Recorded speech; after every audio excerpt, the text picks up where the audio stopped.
Marami lang kami maging customer na nakikita naming actual para makuha namin na makuha yung result na gusto namin maipakita kung gaano kaganda yung US2. Pero yun yung initial na plano lang namin.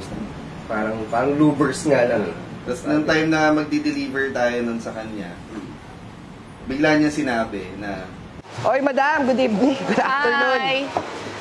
Good afternoon. Okay naman. Ano nangyari?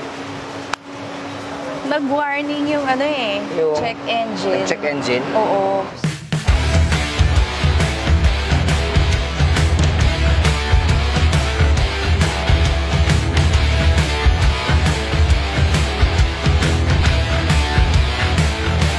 Go ahead. maganda sa'yo yun. Yung time na ano, yung bigla mong sinabi sa amin. Oo. Nasabi ko parang gusto ko nang umalis dun sa place. Pinagagawa ko kasi mahirap eh. Nahirap ko lang bubong. Graba. Di sementado, graba. Dun ako gumagawa.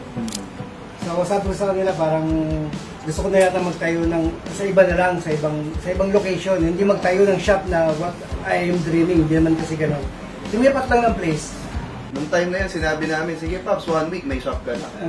Hindi, siya nagsabi. Hindi tayo. Ay, wala. Oo, tayo nagsabi noon. 1 week tatayo ka namin ng shop kung okay ka. Yan ang hindi ko ini-expect talaga na mangyayari kasi parang alam mo na, pagpintuan lang. Sabi ko, sige, tayo nyo lang.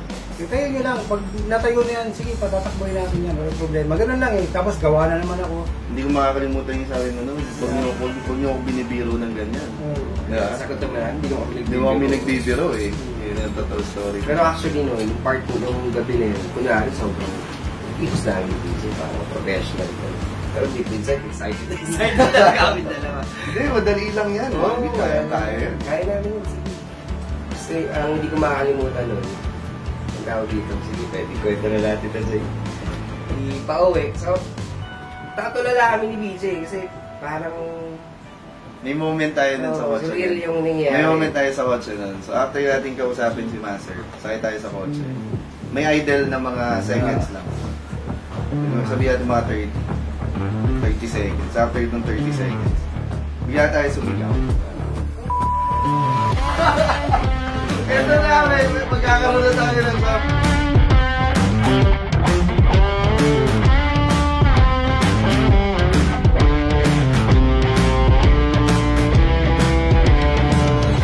yung bilang ito na ba yun? Sabi ko, kaya sabi niya, Pops, mag-uumpisa na tayo sa ganitong araw, sa ganitong hindi talaga ako ready. Pagtutusin lang. Sabi ko sa'yo nun, tatakbo na yung renta. Sabi niya, Pops, kasi tatakbo na yung renta. Paano yan, hindi pa ako nakapagpaalam sa misis ko. Mayroong shop na itatayo. Tapos yun, nagsimula kami ng Pops, ang tools lang na meron kami, yung kung lang yung meron ako. Tapos nag-hire ako ng mekaniko, syempre wala rin mga tools. So kung ano lang din yung tools ko, yun lang din, hiraman lang kami ng hiraman. Yung jack natin, isa lang. Jack namin, isa lang. Kinuha ko pa sa bahay. Dati magkaroon na kami ng ng 4 na customer. Jump pack. Jump pack na tawag namin. Jump pack.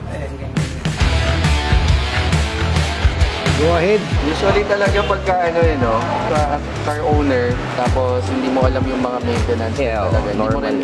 Wala ka talaga idea hanggat wala nangyayari. Oo, kahit yung sa mga unang sumotse ko pa, wala talaga ako alam dyan. Most likely kasi kung hindi na check engine, hindi mo dadalhin eh. Oo. Yun talaga. Doon na lang sila talaga napapatigil kapag may nakita na sila sa... O pag may nararamdaman. May napansin.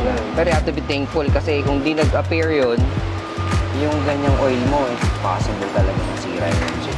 Yung nag-trigger, sensor siya. Okay. Sige, we'll start with doon sa check engine, tapos mag-proceed na kami doon sa PMS. Basic muna. Tababa muna natin yung oil kasi then we'll see later. Okay.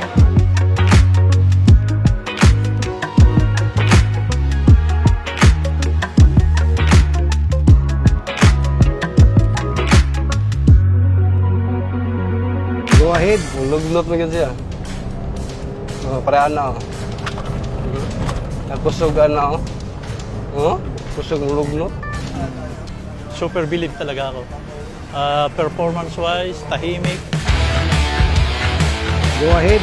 Nalala ko pa yun yan yung part ng kulang pa kami sa budget. Eh si Master ano to eh, medyo maano yung dibdib dito sa customer eh. Yung urban nun, na pinadala mo yung radiator. Oo. Sabi yung BJ sa akin. Uy, ha? At kung may pinamili ni Master yung radiator, yung aluminum. Alpuna. Sabi ko, ano sabi ko Master? Pagpasadyos na kung babalik o hindi. Kasi doon na nagsimula yung, yung gawa na may puso. Yan. Kasi minsan meron nagpapagawa sa amin na mga biyahero, ganyan. Marami nun, most of Kailangan super nila clients sasakyan before nila eh. talaga nagbabiyahe. So, yung biyahe, yun siyempre, yung alam mo naman, pag nagbabiyahe, minsan talaga kulang yun sa budget. Kaya doon kami nagsimula na makilala, na makakuha ng kahit kaunting tiwala, yung ganyan, sa mga biyahero. Diba, yung mga magpapachange muna sa atin, pagkatapos silang bumiyahe, pag kumita na sila, saka na sila magbabayad. Parang nangyayari. Hanggang sa lumaki pops yung master Start nung pumasok yung mga ibang mga units, yung mga ganyan. pasok yung mga sedan, tapos start yung pasok yung mga SUV. Kumbaga nandun lang talaga kami sa part na paano ba natin ma-assess yung daily na kailangan ng mga customer, kung paano ba natin harapin yung mga challenges natin. How we will win the trust. Oo, yun. Parang Kasi- Transparency. Kasi ang mahirap rin sa isang business is like yung parang one time big time, yung pag nakuha mo na yung gusto mo sa kanya, okay na. okay na. Ang problema kasi yung word of mouth, di ba yung kasi sila lang naman ang hindi pa kami ganun ka sa social media. Kaya kailangan kung anong ilalabas namin, kailangan siya yung makapag Basta kailangan pag pumasok yung unit, kung ano yung concern nun, tapusin namin, ayusin namin, kailangan lumabas ng tama yan. Saan tayo? Dito. Dito tayo.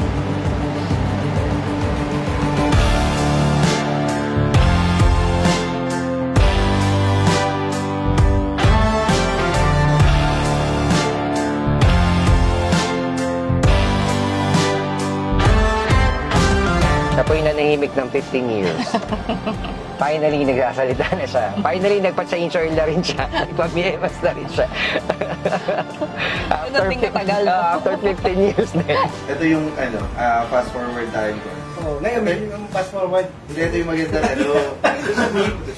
Hindi, ito magandang